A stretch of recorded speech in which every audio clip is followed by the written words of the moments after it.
আসসালামু আলাইকুম প্রিয় দর্শক, আশা করি সবাই ভালো আছেন। আজকের ভিডিওতে আমরা আলোচনা করব এমন একটি বিষয় নিয়ে যা নিয়ে হাজার হাজার মানুষ প্রতিদিন জানতে চাইছে। প্রশ্নটি হলো 2026 সালে জুলাই মাসে কি সত্যি মালয়েশিয়া কলিং ভিসা বা শ্রম বাজার খুলছে?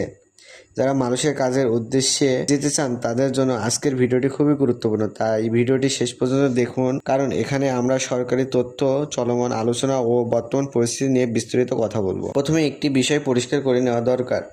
বর্তমানে জুলাই মাসে মালয়েশিয়ার শ্রম বাজার পুরোপুরি খুলে যাওয়ার কোনো চূড়ান্ত সরকারি ঘোষণা এখনও প্রকাশিত হয়নি। তবে বাংলাদেশে ও মালয়েশিয়ার মধ্যে শ্রমিক নিয়োগ নিয়ে আলোচনা চলছে এবং দুই দেশই একই প্রক্রিয়াকে এগিয়ে নেওয়ার ব্যাপারে ইতিবাচক ব্যবস্থা করেছে। গত কয়েক মাস ধরে দুই দেশের কর্মকর্তারা একাধিক বৈঠক করেছেন এবং এসব বৈঠকে শ্রমিক বিভাগের নতুন নীতিমালা, স্বচ্ছ নিয়োগ ব্যবস্থা ও কর্মীদের অধিকার বা নিরাপদ অভিবাসন নিয়ে আলোচনা হয়েছে।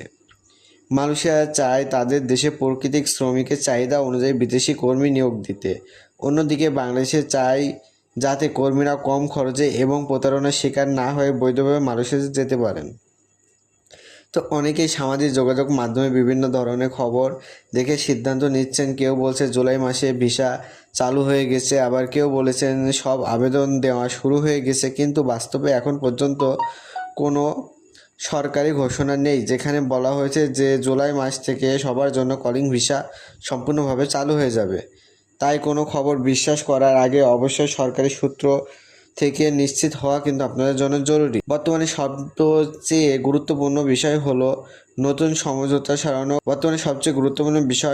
নতুন সমঝোতা সারায়ক বা এই নতুন চুক্তির মাধ্যমে দুই দেশ এমন একটি নিয়োগ ব্যবস্থা চালু করতে চায় যেখানে শ্রমিকদের অতিরিক্ত টাকা খরচ করতে না হয় এবং নিয়োগ প্রক্রিয়া আরও স্বচ্ছ হয়। অতীতে অতিরিক্ত খরচ এবং বিভিন্ন অনিয়মের অভিযোগ ছিল, সেই অভিজ্ঞতা থেকে শিক্ষা নিয়ে এবার নতুন কাঠামো তৈরি করার চেষ্টা চলছে। যদি জুলাই মাসে কোনো ইতিবাচক সিদ্ধান্ত আসে তাহলে প্রথমে সরকারি ঘোষণা দেওয়া হবে, এরপর অনুমোদিত রিক্রুটিং এজেন্সির মাধ্যমে আবেদন গ্রহণ শুরু হবে। মেডিকেল পরীক্ষা, প্রয়োজনীয় কাগজপত্র যাচাই, কর্মসূচি এবং অন্যান্য আনুষ্ঠানিকতা সম্পন্ন করার পরই ভিসা ইস্যুর প্রক্রিয়া কিন্তু শুরু হবে। তো এখানে একটি গুরুত্বপূর্ণ সতর্কবার্তাও রয়েছে। অনেক অসাধু দালাল বা ভুয়া এজেন্সি মানুষকে বলেছে তাদের কাছে নাকি জুলাই মাসে নিশ্চিত ভিসা রয়েছে। এমন দাবি শুনে কোনো অবস্থাতে আগাম টাকা দেবেন না। সরকারিভাবে শ্রম বাজার চালু হওয়ার আগে কোনো ব্যক্তি বা প্রতিষ্ঠানে এমন দাবি বিশ্বাস করা নিরাপদ নয়। মালয়েশিয়া বর্তমানে নির্মাণ, উৎপাদন, পাম অয়েল বাগান, সেবা খাত এবং কিছু অন্যান্য শিল্প বিদেশি শ্রমিকদের চাহিদা রয়েছে। তবে এই চাহিদা অনুযায়ী কতজন বাংলাদেশি কর্মী নেওয়া হবে তা দুই দেশের চূড়ান্ত সিদ্ধান্তের উপরে কিন্তু নির্ভর করবে। যারা মালয়েশিয়ায় যাওয়ার প্রস্তুতি নিচ্ছেন তারা এখন থেকে বৈধ পাসপোর্ট, প্রয়োজনীয় শিক্ষাগত বা অভিজ্ঞতার কাগজপত্র এবং অন্যান্য প্রয়োজনীয় নথি প্রস্তুত রাখতে পারেন।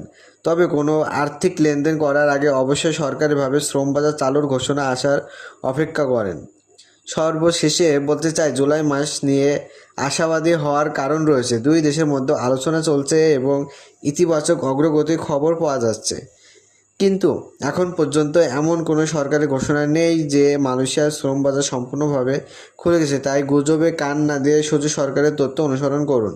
আর যদি ভিডিওটি ভালো লেগে থাকে তাহলে অবশ্যই লাইক দিন, আপনার মতামত কমেন্টে জানান এবং এমন গুরুত্বপূর্ণ প্রবাস সংক্রান্ত আপডেট সবার আগে পেতে আমাদের চ্যানেলটি সাবস্ক্রাইব করুন এবং পাশে থাকা বেল আইকনটি অন করে রাখুন। তো বন্ধুরা, এখানে আমার ভিডিওটি শেষ করছি। সবাই ভালো থাকেন, সুস্থ থাকেন। আল্লাহ হাফেজ।